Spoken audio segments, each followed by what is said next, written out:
When we sit down to play a video game, we expect to be transported and engulfed into another world filled with action, wonder, and overall fun. But some companies make games that are so bad that they are borderline unplayable. Releasing games like this is a total disrespect to all of our hard-earned cash, and a slap in the face to gamers across the globe. Today, we take a look at the top 5 worst games of all time.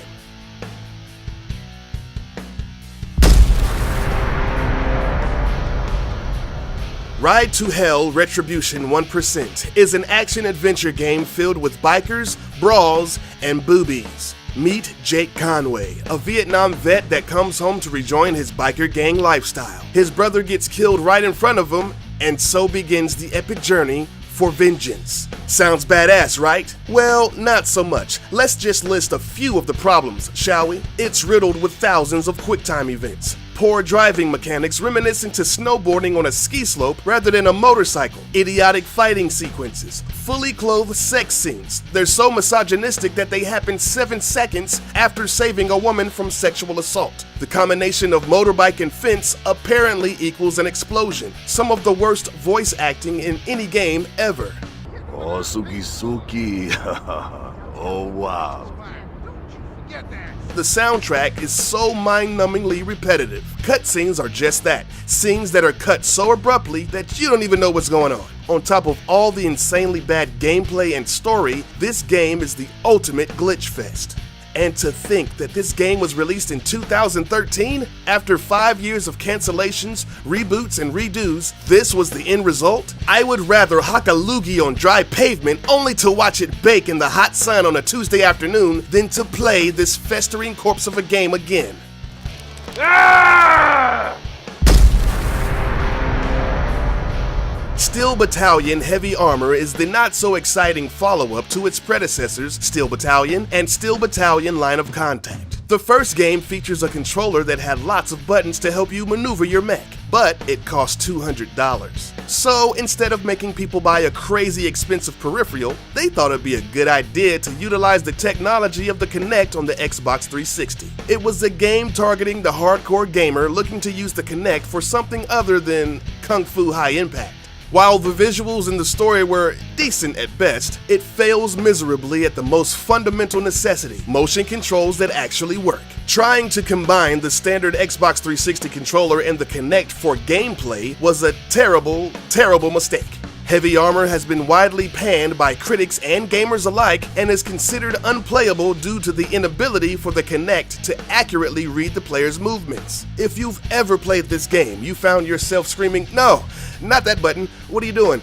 I'm not even moving my hands anymore." Flipping switches and pulling open vents required you to slow down and act as if you're miming it out to a child, and there's no guarantee that that would work either. Playing this game is like writing on a chalkboard wearing slippery oven mitts. Sure, you'll make some marks here and there, but trying to write your name is just frustrating and unbelievably difficult. What breaks my heart the most is that it's made by the beloved company Capcom. Yes, the same folks responsible for Street Fighter, Mega Man, Lost Planet, and Resident Evil. For shame. Superman 64 is the bane of the DC gaming enterprises. Yes, even worse than Aquaman. The very first stage is a barrage of rings that you have to fly through, but it's extremely difficult because the controls are horrendous. Once you manage to get through the rings, the on-screen instructions flash for a split second. You have to be a speed reader in order to comprehend what was just displayed. After you piece together what to do with those 2 cars from context clues, guess what?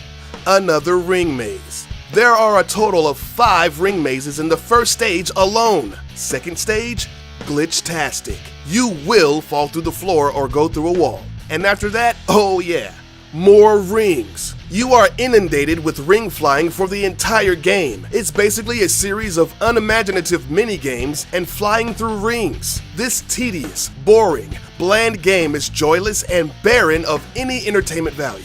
And I'll be honest with you, I never made it past the 4th stage. Most people after the first stage put this one away, and some people put it out of its misery, and rightfully so. The Cheetahman franchise was an epic fail in an attempt to capitalize on the fame of the Teenage Mutant Ninja Turtles. The first game premiered on the Action 52 multicart. It featured 51 other games that were truly horrible and unplayable. With such atrocious games, even for its time, how could they dare retail this garbage for $200? Are you freaking kidding me? Okay, anyway, back to Cheetahman 2. Now don't get me wrong, Cheetahman 1 was pretty horrible, but I had to give it to the sequel because they didn't learn from the mistakes of the first one, and actually made even more mistakes, glitches, and unplayable levels. A few examples include not being able to duck and shoot enemies flying at you from the right side of the screen. These enemies are basically unkillable.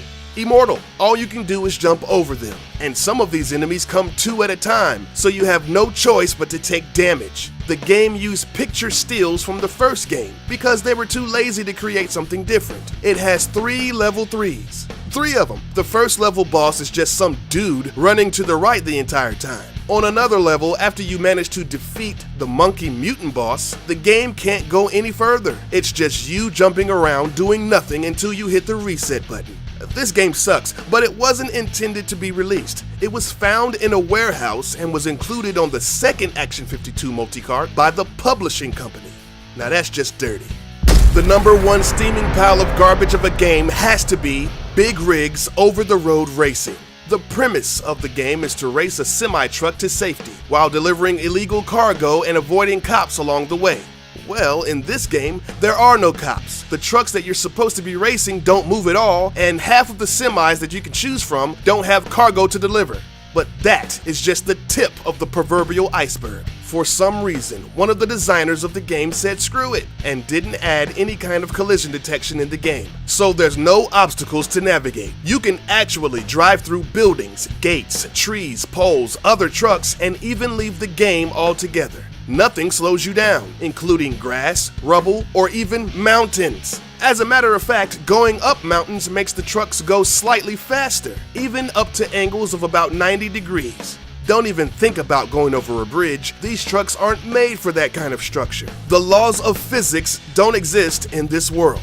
The incomparable, world-renowned sound designer Alex Burton is responsible for the sound in this game, or lack thereof. The only sound you hear is the engine roaring as the speedometer goes higher. Speaking of which, in this game, you can actually go faster backwards than you can going forwards. While driving backwards, the speedometer infinitely goes around and around, helping you to achieve well over thousands of miles per hour. The number on the timer, which by the way means nothing in this game, goes outside the box it's designed for. And when you actually pass through the finish line, you're a winner. You're a winner?